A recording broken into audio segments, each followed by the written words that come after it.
भैया पहले तो हम लोग अपने पति को ही संपत्ति समझते थे, मगर आज हम लोग के पति हम लोग को लखपति समझते हैं कि हमारे घर की लखपति हैं।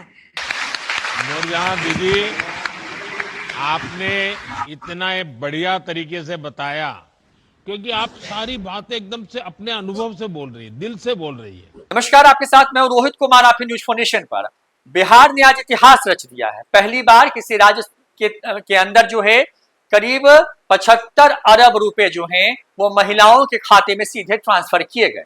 करीब बिहार की 75 लाख महिलाओं को सीधा फायदा हुआ। उनके अकाउंट में ये 10-10 हजार करके पैसे भेज भी दिए गए।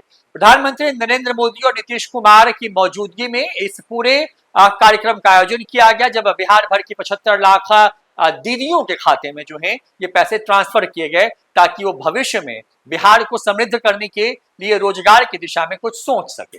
इस पूरे कार्यक्रम में वैसे तो कई चीजें हुई। नीतीश कुमार को प्रधानमंत्री मोदी ने अपना भाई बताया, महिलाओं के हक हुकूक की बात की, लेकिन इसमें महिलाओं ने भी दिल खोल कर अपनी बात की। इसी बीच में बिहार की एक मुस्लिम महिला ने प्रधानमंत्री नरेंद्र मोदी को अपने बुरे वक्त की पूरी कहानी बताया कि क्या कुछ संघर्ष करके और किस तरीके से उन्होंने अपने परिवार को पाला। पहले किस तरीके से उनके परिवार के लोग इनकी इज्जत नहीं करते थे, लेकिन जब से वो जीविका समूहों से जुड़ी हैं, जब से वो स्वावलंबी बनी है, उसके बाद से लगातार जो है उनके परिवार में न सिर्फ उनकी पूछ हुई है, बल्कि वो अपने परिवार में आर्थिक तौर पर भी जो है अपना योगदान जो है परिवार को चलाने में दे रही हैं। क्या कुछ कहा इस मुस्लिम महिला ने, जिसको सुनकर के प्रधानमंत्री मोदी भी जो है एक पल के लिए भावुक हो गए। सुनवाते हैं आपको। माननीय प्रधानमंत्री भैया को मेरा प्रणाम, माननीय मुख्यमंत्री भैया को मेरा प्रणाम। मेरा नाम नूरजहां खातून, झिकटिया गांव, झिकटिया प्रखंड बोधगया। सभी महिलाओं को जो 10,000 रुपया की राशि जो पहला किस्त जो मिलेगी रोजगार करने के लिए, ये सुन करके सभी महिलाएं बहुत खुश है और सभी के घर और मोहल्ले और गांव में ये हलचल मच रही है। सभी महिलाएं एक जगह बैठ करके चर्चा कर रही हैं कि अब हम लोग अपना मन चाहा रोजगार करेंगे। ये खुशी का माहौल दिखाई दे रहा है और हमें भी जो पहला 10,000 रुपया के जो राशि जो मिलेगी, उससे मैं भी अपना सिलाई दुकान में एक बड़ा काउंटर बनाएंगे। और पहले भैया जब समूह ही नहीं था तो हम लोग घर से निकलते नहीं थे, और हम लोग को घर से जब निकलना जब शुरू किए जब समूह में, तो बहुत घर से डांट डपट सपट बहुत होता था।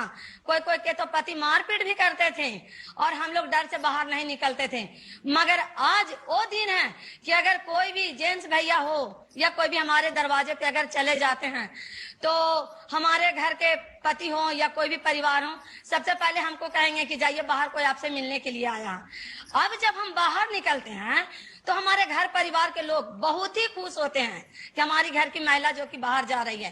भैया पहले तो हम लोग अपने पति को ही संपत्ति समझते थे, मगर आज हम लोग के पति हम लोग को लखपति समझते हैं कि हमारे घर की लखपति हैं। नूरजहां दीदी, आपने इतना बढ़िया तरीके से बताया क्योंकि आप सारी बातें एकदम से अपने अनुभव से बोल रही है, दिल से बोल रही है, घर की बात भी बता रही है।